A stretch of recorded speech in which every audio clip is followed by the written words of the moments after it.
દ્વારકાના શિવરાજપુર બીચ પર મોટી બેદરકારી સામે આવી। અહીંયા ફરવા આવેલા પરિવારની નાની બાળકી કારમાં ફસાઈ જતા અફરાતફરી મચી હતી। આ બાળકીને કારની અંદર મૂકી કાર લોક કરી પરિવારના સભ્યો શિવરાજપુર બીચ પર નહાવા ગયા હતા। બાળકીનો રોવાનો અવાજ આસપાસના લોકોને સંભળાતા લોકોના ટોળા એકત્ર થઈ ગયા। બાળકીને બહાર કાઢવા સ્થાનિક લોકો અને હાજર લોકોની મદદથી કારનો કાચ તોડી રેસ્ક્યુ કરવામાં આવ્યો। સમયસર કાર્યવાહી થતા બાળકીનો સહી સલામત બચાવ થયો હતો। વધુ માહિતી મેળવીએ દ્વારકાથી સંવાદદાતા મુકુંદ મોકરિયા જોડાયા છે। મુકુંદ, આજે ફરવા આવેલા પરિવાર છે એ એવી તો કેવી બેદરકારી રાખે કે ગાડીનો લોક કર્યા પછી એમને એ ખબર નથી કે એક બાળકી અંદર રહી ગઈ છે।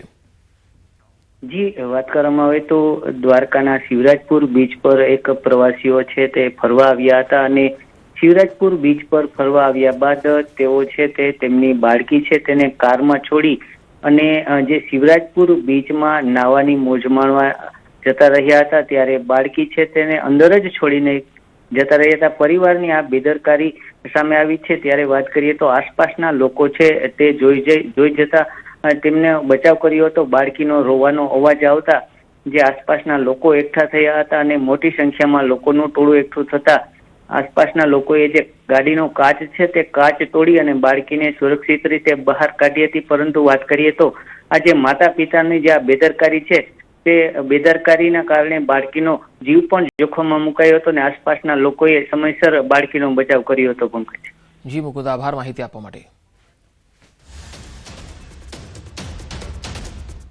અને હવે વાત તમારા શહેરના મેયરની।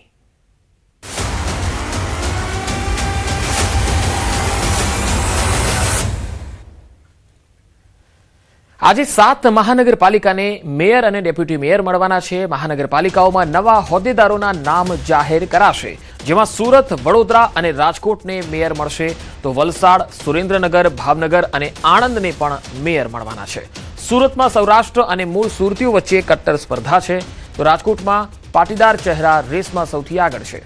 ન્યૂઝ 18 પર જુઓ તમારા શહેરના મેયરના નામની જાહેરાત અને તમામ જે હોદ્દેદારોની વરણી થવાની છે તેના એક નામ અને તેમની જે કારકિર્દી રહી છે, જે જીત્યા છે તેને લઈને પણ અમે તમામ એ માહિતી છે આપના સુધી પહોંચાડીશું।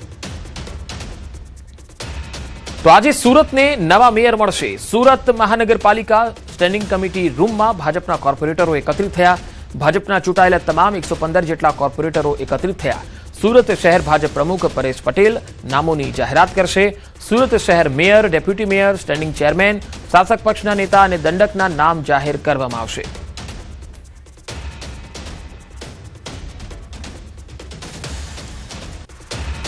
વધુ માહિતી મેળવીએ સુરતથી સંવાદદાતા કીર્તિશ પટેલ મારી સાથે જોડાયા છે। કીર્તિશ, સુરતમાં મેયર અને ડેપ્યુટી મેયર તરીકે કયા કયા નામો રેસમાં સૌથી આગળ ચાલી રહ્યા છે?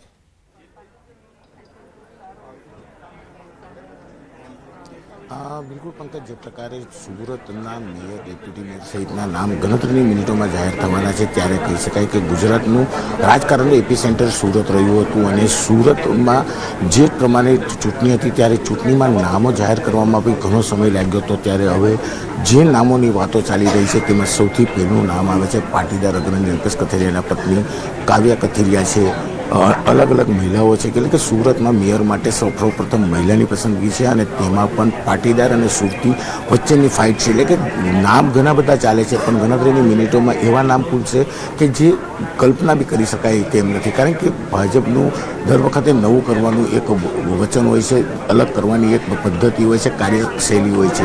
જે પ્રકારે સુરત રાજકારણનું એપિસેન્ટર રહી ચૂક્યું છે ત્યારે કહી શકાય કે સુરતના આ મહત્વના mayor, deputy mayor, standing committee chairman, શાસક પક્ષ નેતા અને દંડક આ 5 હોદ્દાઓ મહત્વના છે, જેને લઈને ઘણા બધા નામોની રસાકસી ચાલતી હતી। ચોક્કસપણે પૂર્વ મેયર દક્ષેશ માવાણી છે, સ્ટેન્ડિંગ કમિટી ચેરમેન રાજન પટેલ છે કે જેઓના નામ પણ ચાલતા હતા। સારું કામગીરી કરવાને લઈને તેમને રિપીટ કરવાની વાતો પણ હતી, પણ 5 થી 10 મિનિટમાં સામે નામ આવ્યા બાદ જ ક્લિયર થશે। અત્યારે તો માત્ર વાર્તાઓ જ કરવામાં આવી રહી છે, કારણ કે જે પ્રકારે સુરતી અને પાટીદાર સૌરાષ્ટ્ર લોબી આ તમામ વચ્ચે જે ખેંચતાણ ચાલી રહી છે, જેમાં સૌપ્રથમ પહેલી ટર્મમાં મહિલા અનામત સીટ છે એટલે ચોક્કસપણે મહિલા જ ઉમેદવાર તરીકે મેયર આવશે. પણ જે પ્રકારે છે જે સમીકરણો બેઠા છે તે પ્રમાણે જો કદાચ મેયર પદ તરીકે કોઈ પાટીદાર અથવા સૌરાષ્ટ્ર સીટ સુરતીને આપવામાં આવે છે તો ડેપ્યુટી મેયર તરીકે મહારાષ્ટ્રીયન લોબીને બેઠક આપવામાં આવતી છે. દંડક તરીકે છે તે ઉત્તર ભારતીય છે અને ખાસ કરીને